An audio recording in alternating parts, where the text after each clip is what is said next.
Bible Answers with Dr. Al Garza.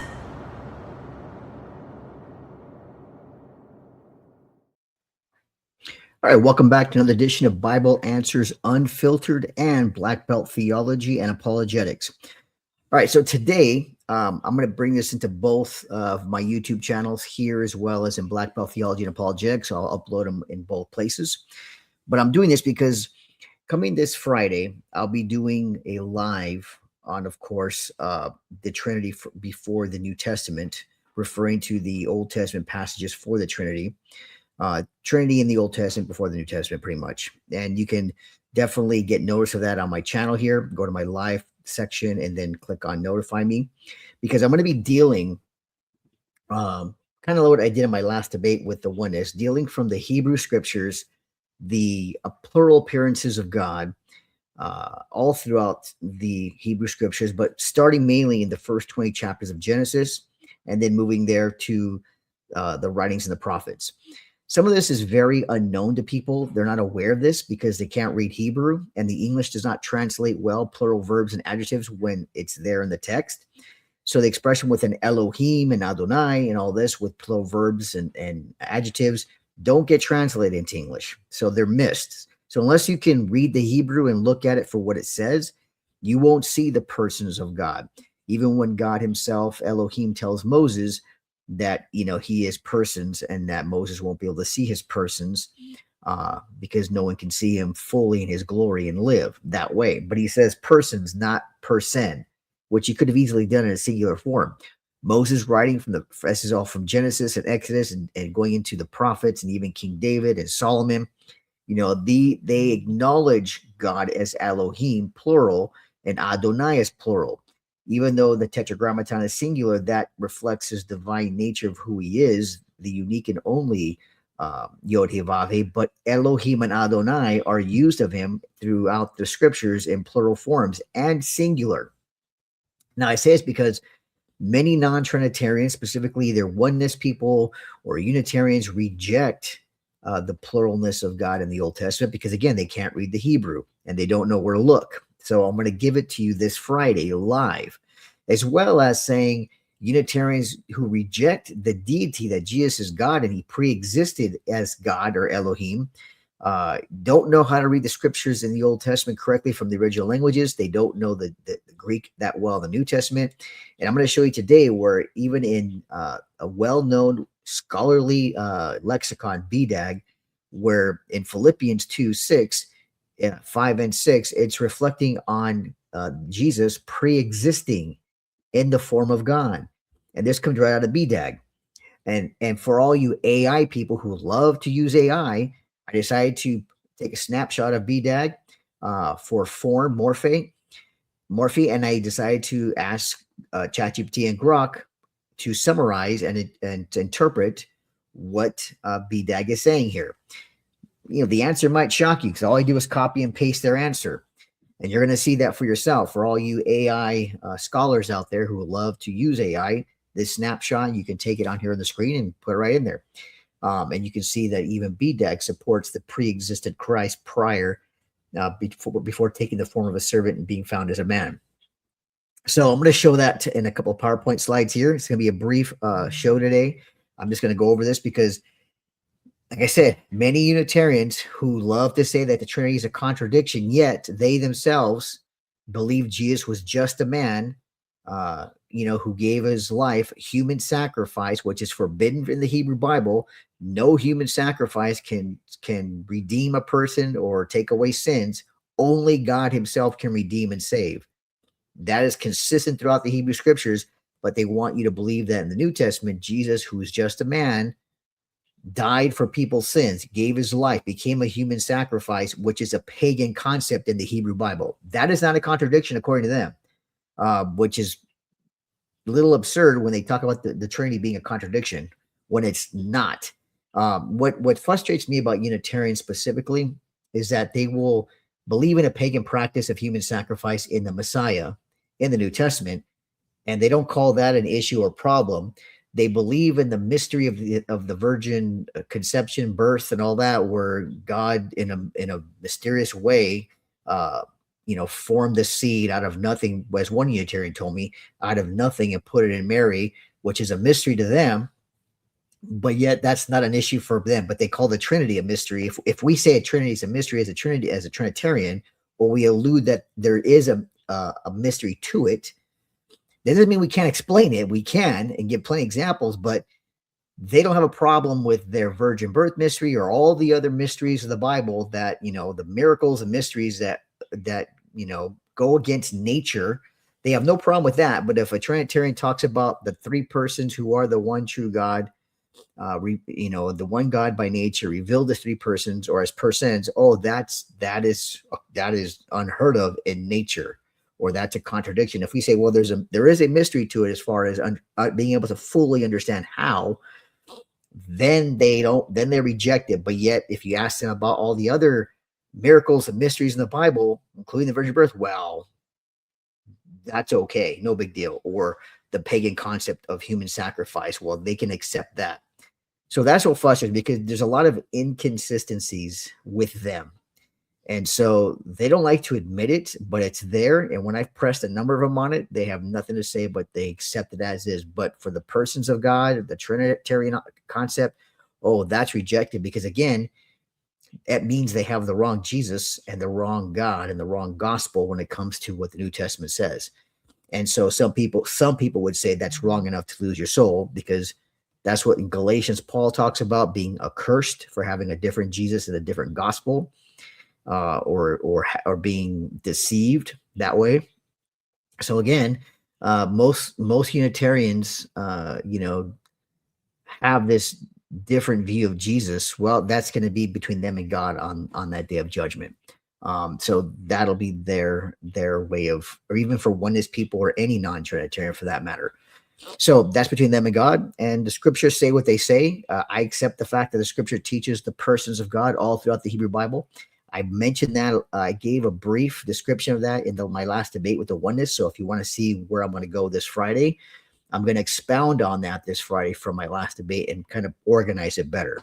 So I'm going to do that for this Friday live. But today, let's take a look at something here. Let's look at what we have with did Jesus pre-exist. Now, I do this because I want to show everybody where we go with this within Philippians 2, because a lot of Unitarians and a lot of non-Trinitarians, reinterpret Philippians 2:6 and they butcher it badly. And they even try to reinterpret the words and the meaning and the context, ignoring the Greek. Well, let's see what BDAG has to say. And this is regards to the word morphe, or form. Have this mind among yourselves, which is yours in Christ Jesus, who, though he was in the form of God. Now, some try to say existing in the form of God, did not count equality with God a thing to be grasped. And again, with here, I'm focusing on the word form. Morphe in the Greek, morphe theou. And of course, if you look at BDAG here, reflecting on two concepts here. On the form, he took the form of a slave, equals expression of civility. And of course, it gives examples in history with this. This is in contrast to expression of divinity in the pre-existent Christ, although he was in the form of God. And then it gives some examples in other literature. But the concept is this is in contrast to expression of divinity in the pre-existent Christ. Now, it mentions that. So most people don't understand, what does that mean exactly? Well, BDAG is affirming between taking the form of a slave, which is expression of civility, in contrast, basically in contrast to expression of divinity in the pre-existent Christ, which deals with he was in the form of God, or in the Greek word huparkon, existing in the form of God, speaking about his pre-existence. Now, what I did is I took this photo you see here and I put it in ChatGPT and in Grok, and I asked them to summarize what BDAG is saying here, which again is the Greek, which is New Testament Greek lexicon and other Jewish literature. And so this may surprise a lot of people, because anybody can do this and just ask. You don't have to prompt it to try and say or not say something. Just summarize what BDAG is saying here. That's all you have to say, and let it tell you. Well, here's what it told me from chat.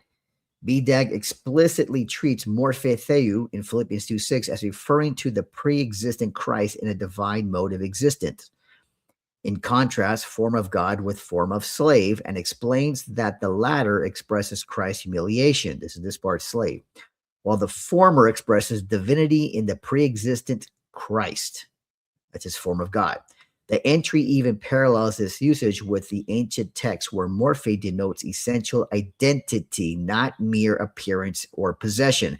That's dealing where BDAG will go off and compare their ancient works with that word. So it denotes essential identity. In other words, BDAG understands Paul to be saying that Christ already existed in the form appropriate to God before taking on the form of a servant. That is preexistence and its divine preexistence.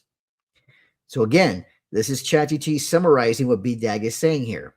This is not me. This is what BDAG, according to AI. So all you AI people who love to use AI, I did this for you, and you can check it out yourself. So again, this is dealing with the summary or understanding of BDAG. Now I did also with Grok, and here's what Grok said: a simple summary with key details. Huparcon, I did this with Huparcon with the existing in the form of God, or he was in the form of God, to see how Grok would interpret this. Is not a neutral, was, like we saw, was in the form of God, like in or emi, which could be more temporary. It emphasizes real subsisting existence in a particular condition. Here, the divine morphe, again referring to an actual existence. Okay, in a condition. This is the morphe, which we're going to see. The present participle tense, which is ongoing action, plus the preposition in here, with the definition in, suggests Christ continually, existentially subsisted in God's form before the action of emptying himself in verse 7. So he was existing, eternally existing and subsisting in God's form before the action of emptying himself and taking the form of a servant. This combination supports the idea of pre-existence in a divine state. Christ wasn't just appearing as God temporarily. He inherently existed in the divine form / essential expression. BDAG's cross-reference, as into the morphe entry, e.g. to the morphe entry, make this clear by contrasting it with the later form of a slave that Christ took on. The same word morphe used for both highlights the real shift from divine to servile status expression / expression.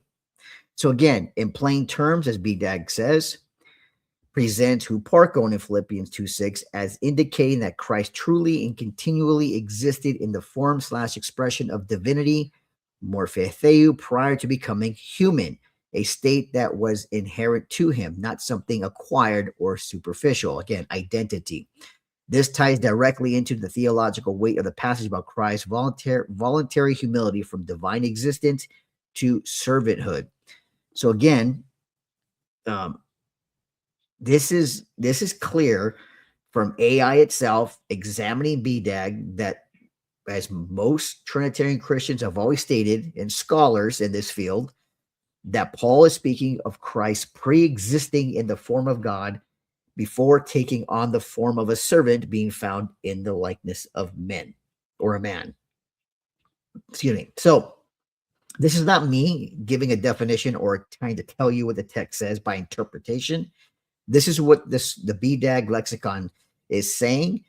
This is how the AI is interpreting it and giving it its understanding by summarizing what that whole section is. Actually looking at the whole. I just highlight the part where I wanted you to focus on here when I gave you this is in contrast expression divinity in the pre-existence, with the pre-existence Christ, that's referring to the pre-existent Christ. So I wanted everyone to see this, because this is, again, this is not me. This is what the lexicons are saying. So I get a lot of, again, non-Trinitarians, Unitarians trying to say, oh no, and people will, Unitarians will put up a picture of this is the form, but it's not really the actual form, it's possession. All this nonsense, because they can't read the Greek, they don't understand how to read lexicons, they don't know where to look. And I have to and they'll go to AI. So I give them AI and say, this is how they summarize here with the lexicon of morphe in that passage. So this is not me. Again, this is what all you AI scholars out there can look for yourselves that this is what Chat and Grok are saying. It is speaking of the pre-existence. So it actually is literally saying and can be understood as who, though pre-existing in the form of God, did not count equality with God a thing to be grasped or held onto. Pre-existing in the form of God. Identity is what Chat and Grok said, not just by appearance or given some kind of servitude or whatever. So I want to make this clear that the lexicon BDAG, which is recognized by pretty much every scholar, even Unitarian scholars who have degrees understand BDAG is an authority used widely by everybody. So this is not something where you're just taking, some unrecognized commentary or something else. This is giving you exactly what the text is saying. So I hope this does help most people understand that that within Philippians 2:6, 2:5, 6, and going even further than that, 7 and 8 and all that, this is speaking of the pre-existent Christ, the Messiah, who is in the form of God, continually existing that way before taking the form of a servant, taking, which in the Greek is, taking something, grabbing onto something, which you can't do unless you existed prior, or unless you're prior existing and currently existing to take another form.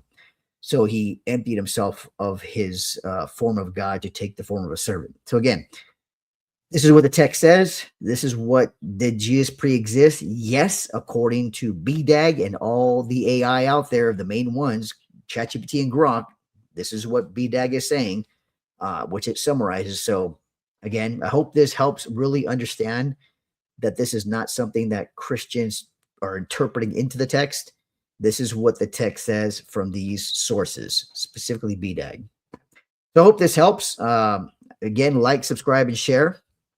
I hope most people will consider this instead of, trying to reinterpret things and go and get scholarship. But like, share, and subscribe. Again, this Friday, I'm going to go live with presenting the Hebrew scriptures and the plural persons of God with what we call the Trinity. From the Hebrew and from the sources of the Torah itself and the writings of the prophets. So that's going to be something that you're not going to want to miss, because too many people just like to create their own Jesus and God, Elohim, and redefine it from what the scripture really teaches. So again, I want to say thank you for everyone for watching. If you have any questions or comments, leave them here. I'll be glad to answer them. So thank you and God bless. Bible Answers with Dr. Al Garza.